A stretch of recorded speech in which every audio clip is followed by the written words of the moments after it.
എല്ലാ പ്രിയപ്പെട്ടവർക്കും നമസ്കാരം. ക്രിസ്തുമസ് ദിനത്തിൽ നമ്മൾ എല്ലാവരും വളരെ പ്രതീക്ഷയോടുകൂടി കാത്തിരുന്ന ഏറ്റവും പ്രധാനപ്പെട്ട ഒരു വാർത്തയാണ് പുറത്തു വരുന്നത്. ഇസ്ലാമിക് മത തീവ്രവാദികളുടെ നെഞ്ചത്ത് തുളയിട്ടു ഡൊണാൾഡ് ട്രംപ് എന്നുള്ളതാണ് ഏറ്റവും പ്രധാനപ്പെട്ട വാർത്ത. ലോകം അക്ഷരാർത്ഥത്തിൽ നടുങ്ങിയിരിക്കുകയാണ്. അതായത് അമേരിക്കൻ സൈന്യം, ഡൊണാൾഡ് ട്രംപിൻ്റെ സൈന്യം നൈജീരിയയിൽ ശക്തമായ ബോംബാക്രമണം നടത്തുകയും ഇസ്ലാമിക് മത തീവ്രവാദികളുടെ കേന്ദ്രങ്ങൾ തകർക്കുകയും ചെയ്തു എന്നുള്ളതാണ് പ്രധാനപ്പെട്ട വാർത്ത. ഇത് ലോകം വളരെ പ്രതീക്ഷയോടുകൂടി കാത്തിരുന്ന ഒരു സംഭവമാണ്. ക്രിസ്ത്യാനികൾക്കെതിരെയുള്ള കൂട്ട ആക്രമണങ്ങൾ നിർത്തിയില്ലെങ്കിൽ ശക്തമായ ആക്രമണം ഉണ്ടാകും എന്നുള്ള ഒരു മുന്നറിയിപ്പ് അമേരിക്കൻ പ്രസിഡന്റ് ഡൊണാൾഡ് ട്രംപ് കൊടുത്തിട്ട് ചില ദിവസങ്ങളായി. എന്നാൽ നൈജീരിയയിൽ ഇസ്ലാമിക് മത തീവ്രവാദ കേന്ദ്രങ്ങൾ എപ്പോൾ തകർക്കും എന്നുള്ളത് വളരെ ആകാംക്ഷയോടുകൂടി ലോകം കാത്തിരുന്ന ഒരു സംഭവമാണ്.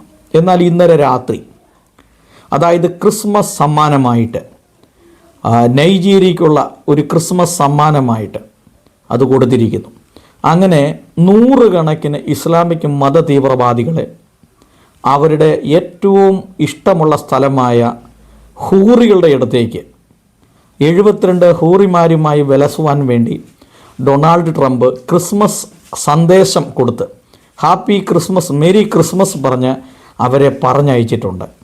ഇപ്പോൾ സ്വർഗത്തിൽ വലിയ തിരക്കായിരിക്കും. കാരണം ഹൂറികളെ തിരഞ്ഞെടുക്കുന്നതിനുള്ള ഒരു വലിയ തിരക്കായിരിക്കും ഇപ്പോൾ അവിടെ നടന്നുകൊണ്ടിരിക്കുന്നത്. കാരണം നൈജീരിയയിൽ കൊല്ലപ്പെട്ട ഇസ്ലാമിക് ബൊക്കോ ഹറാം എന്നുള്ള ഒരു തീവ്രവാദ ഗ്രൂപ്പാണ്. അതായത് കേരളത്തിൽ പോപ്പുലർ ഫ്രണ്ട് പോലെ, അല്ലെങ്കിൽ ഈ ഗാസയിൽ ഹമാസ് പോലെ ഒക്കെയുള്ള ഒരു തീവ്രവാദ ഗ്രൂപ്പ്, അതായത് ബംഗ്ലാദേശി ജമാഅത്ത് ഇസ്ലാമി പോലെയുള്ള ഒരു തീവ്രവാദ ഗ്രൂപ്പാണ് ബൊക്കോ ഹറാം. എന്തായാലും അവർക്ക് സ്വർഗത്തിൽ ചെന്ന് ഹൂറിമാരുടെ കൂടെ ഒന്ന് വിലസുവാൻ വേണ്ടി ഡൊണാൾഡ് ട്രംപ് ഒരു ക്രിസ്മസ് സമ്മാനം കൊടുത്ത് അവരെ പറഞ്ഞയച്ചിരിക്കുന്നു എന്നുള്ളതാണ് വാർത്ത പുറത്തു വരുന്നത്. അപ്പോൾ നൈജീരിയയെക്കുറിച്ച് പറയുമ്പോൾ ആഫ്രിക്കൻ രാജ്യമാണ്. ഏതാണ്ട് 53% മുസ്ലിങ്ങളും ഏതാണ്ട് 45% ക്രിസ്ത്യാനികളുമുള്ള ഒരു രാജ്യമാണ് നൈജീരിയ എന്ന് പറയുന്നത്. എന്നാൽ മുൻകാലങ്ങളിൽ ഇതൊരു ക്രിസ്തീയ രാജ്യമായിരുന്നു. എന്നാൽ ഇസ്ലാമിക് മത തീവ്രവാദികളുടെ നുഴഞ്ഞുകയറ്റത്തോടുകൂടി അവർ നിർബന്ധിതമായി മതപരിവർത്തനം നടത്തി അവരുടെ പോപ്പുലേഷൻ വർദ്ധിപ്പിച്ചു. ഈ അടുത്ത ദിവസങ്ങൾ തന്നെ നമുക്കറിയാം, നിരവധി കുട്ടികളെയാണ് തട്ടിക്കൊണ്ടുപോയത്. ഏതാണ്ട് 250-ലധികം കുട്ടികളെ തട്ടിക്കൊണ്ടുപോവുകയും ഇങ്ങനെ തട്ടിക്കൊണ്ടുപോകുന്ന കുട്ടികളെ അവർ പിന്നീട് അവരുടെ ഭാര്യമാരാക്കി. ഇവരെ സംബന്ധിച്ചിടത്തോളം, ഈ ഇസ്ലാമിക് മത തീവ്രവാദികളെ സംബന്ധിച്ചിടത്തോളം 80 വയസ്സുള്ളവനാണെങ്കിലും 12 വയസ്സുള്ള പെൺകുട്ടിയെ ഭാര്യയാക്കാം.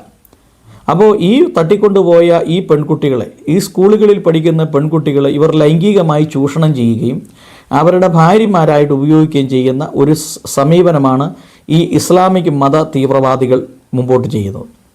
അപ്പോൾ ലോകത്തിൽ ഏറ്റവും അധികം ഭീകരവാദികളും വർഗീയവാദികളും രാജ്യദ്രോഹികളും എന്ന് പറയുന്നത് ഇസ്ലാമിക് മത തീവ്രവാദികളാണ്.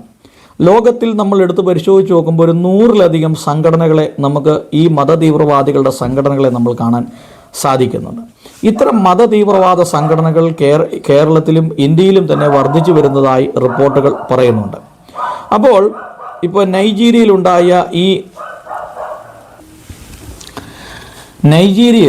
ഇസ്ലാമിക് മത തീവ്രവാദികളുടെ നെഞ്ചത്ത് തുളയിട്ട ഡൊണാൾഡ് ട്രംപ് നൈജീരിയൻ സർക്കാരിൻ്റെ അനുമതിയോടുകൂടിയാണ് ഇത് ചെയ്തത് എന്നാണ് അവകാശപ്പെടുന്നത്. കാരണം ഈ മത തീവ്രവാദികളെ കൊണ്ട് ഓരോ രാജ്യങ്ങൾ പൊറുതിമുട്ടിയിരിക്കുകയാണ്. ഇപ്പോൾ ഹമാസിനെ കൊണ്ട് പാലസ്തീനും, അതുപോലെ ഈ ജമാഅത്ത് ഇസ്ലാമിയെ കൊണ്ട് ബംഗ്ലാദേശും, ഇങ്ങനെയുള്ള രാജ്യങ്ങളൊക്കെ പൊറുതിമുട്ടിയിരിക്കുകയാണ്. അവർ കണ്ണടച്ചുകൊണ്ട് തന്നെ അവരുടെ ഗവൺമെൻറ് സൈലൻ്റായി നിന്നുകൊണ്ട് അമേരിക്ക, ഇസ്രായേൽ പോലുള്ള രാജ്യങ്ങൾക്ക് അനുമതി കൊടുക്കുകയാണ് ഈ തീവ്രവാദികളൊന്ന് തുരത്തുവാൻ. അതിൻ്റെ ഒരു പ്രധാനപ്പെട്ട സംഗതിയാണ് ഇറാനുമായി ബന്ധപ്പെട്ട് നമ്മൾ കണ്ടത്. അങ്ങനെ പല രാജ്യങ്ങളിലും ഈ ഇസ്ലാമിക് മത തീവ്രവാദികളുടെ ഒരു വളർച്ച ഉണ്ടാകുന്നതുകൊണ്ട് ആ രാജ്യത്ത് ഒരു സ്വസ്ഥതയോ സമാധാനമോ ഉണ്ടാകുന്നില്ല.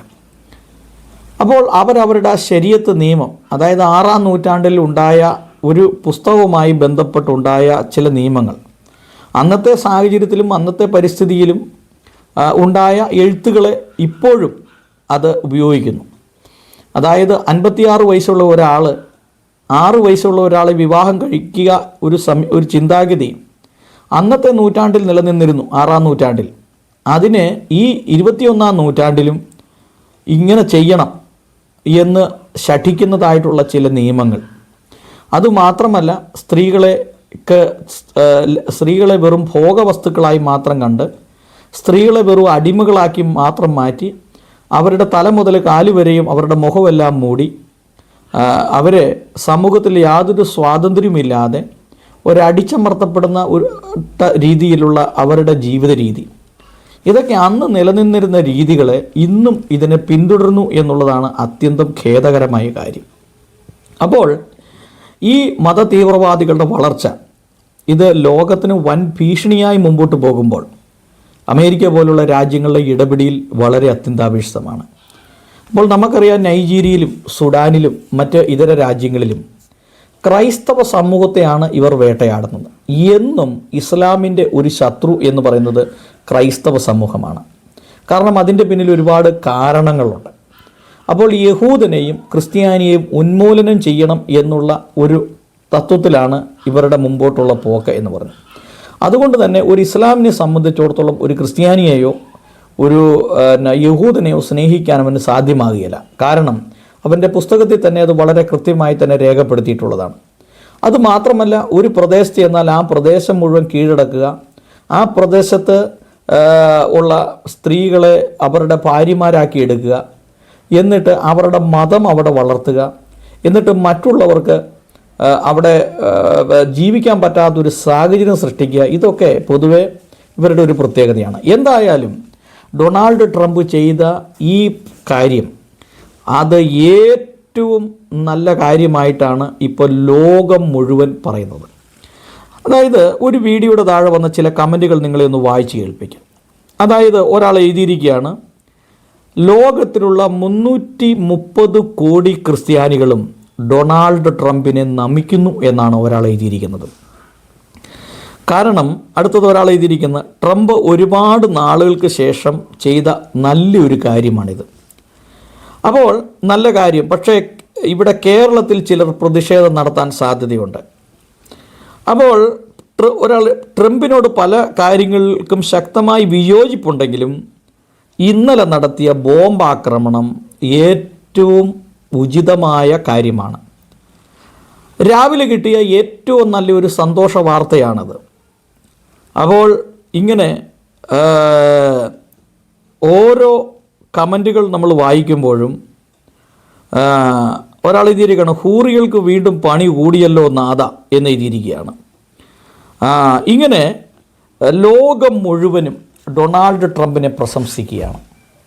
കാരണം ക്രൈസ്തവ സമൂഹത്തിന് നേരെ ഈ ഇസ്ലാമിക് മത തീവ്രവാദികൾ നടത്തുന്ന ആക്രമണം അത് ഏത് രാജ്യത്തും ക്രൈസ്തവർ ജീവിക്കുന്നതിൻ്റെ ഇടയിൽ കയറി അവിടെ ബോംബ് പൊട്ടിക്കുക, പ്രശ്നങ്ങളുണ്ടാക്കുക.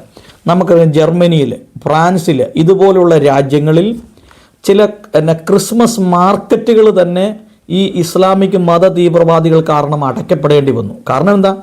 അവർ ഇവിടെ ബോംബ് വെക്കും. ലോകത്തിൽ ഏറ്റവും പൈശാചികതയുള്ളതും ലോകത്തിൻ്റെ ഏറ്റവും നാശമെന്ന് പറഞ്ഞ ഈ ഇസ്ലാമിക് മത തീവ്രവാദികളാണ്. എവിടെയും കയറി ഇവർ പ്രശ്നം സൃഷ്ടിക്കും.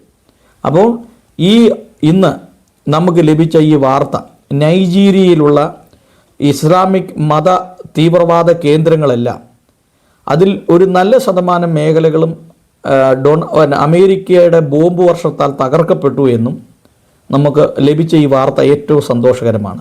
എത്ര പേർ കൊല്ലപ്പെട്ടു എന്ന് നമുക്ക് അറിഞ്ഞുകൂടാ. ഇനി കേരളത്തിലുള്ള കുറേ ഇസ്ലാമിക് മത തീവ്രവാദികൾ ഇത് വെളുപ്പിക്കാനായിട്ട് രംഗത്ത് വരും. ചില ആളുകളുണ്ട്, യൂട്യൂബിൽ മുമ്പിൽ കരച്ചിലും തുടങ്ങും, വെളുപ്പിക്കാനും തുടങ്ങും. ചില TV ചാനലുകളൊക്കെ ഉണ്ട്. എന്തായാലും ഈ ഇസ്ലാമിക് മത തീവ്രവാദികളുടെ നെഞ്ചത്ത് തുളയിട്ട ഈ സംഭവം അത് ഏറ്റവും നല്ലൊരു കാര്യമാണ്, ഏറ്റവും നല്ലൊരു ക്രിസ്മസ് സന്ദേശമാണ്.